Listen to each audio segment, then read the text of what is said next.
Yeah, that's great.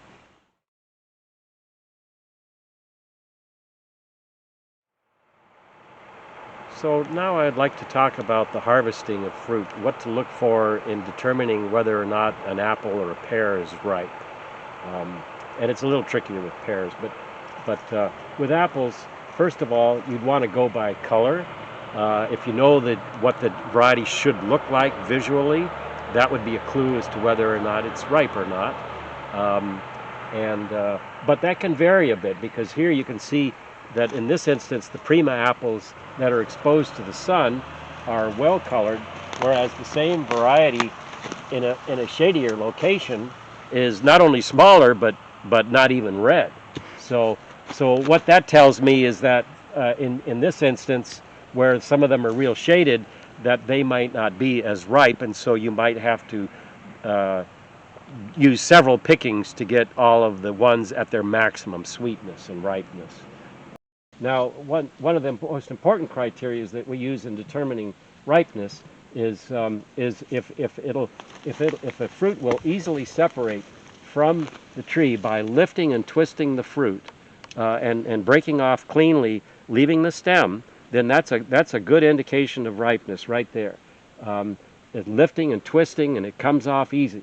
And in doing so, you want to make sure that you don't harvest the spur along with it. The spur is the tiny little bit of growth that's found along the branches that sticks out less than an inch long. So here's a spur here, and another one here, and another one there, and another one there. And these spurs only grow about a 16th of an inch a year, but this is where the flowering and fruiting occurs every year. So if the flower that occurred on this spur set fruit, then it'll do so until the spur itself is accidentally picked off.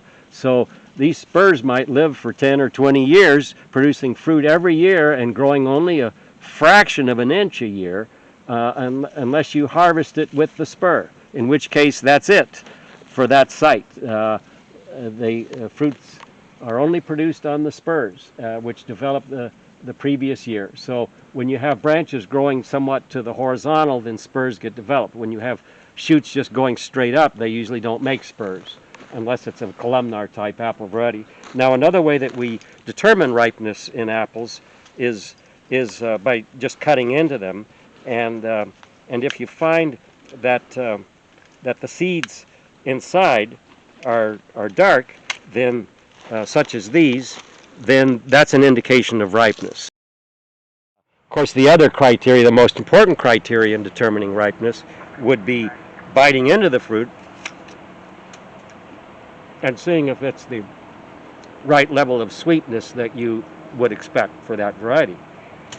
So these are different criteria that we use to determine ripeness, and this can apply to any apple variety, and where it should be able to separate easily, be the color. Most important, to taste what you expect it to taste like.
then they'll start to flower and make fruit. So anyway, that's how we look for ripening apples, is the color, taste, ease of harvest, and also some varieties will tend to drop their crop as they ripen. Other varieties not so much. We have a real problem, for example, with Williams Pride, which is a wonderful eating apple and processing apple and very disease resistant, but it does have a tendency to drop a lot of its crop as they ripen. So you have to watch it very closely for ripening and harvest in succession as they ripen. They're not all going to ripen at once, whereas the Akane variety tends to retain its fruit better on the tree and not drop prematurely to the extent that Williams Pride does. And so it can be harvested more likely all at once, assuming there's good light distribution through the tree. I think that's about as much as I...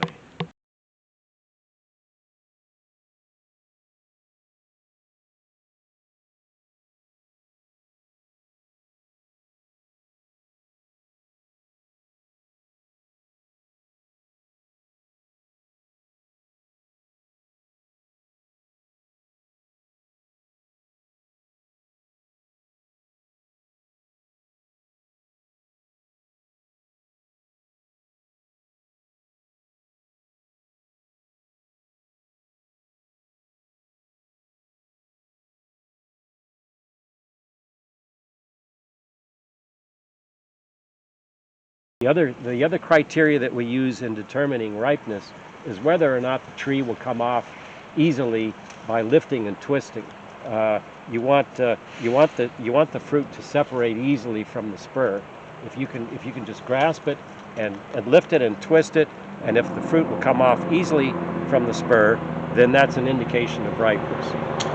Another indication that you can use would be to cut into it, and if you can see that the seeds inside are dark, then that would be another indication of ripeness. So the seeds should be dark, and if they're just brown and not blackish, then that indicates to me that they're not quite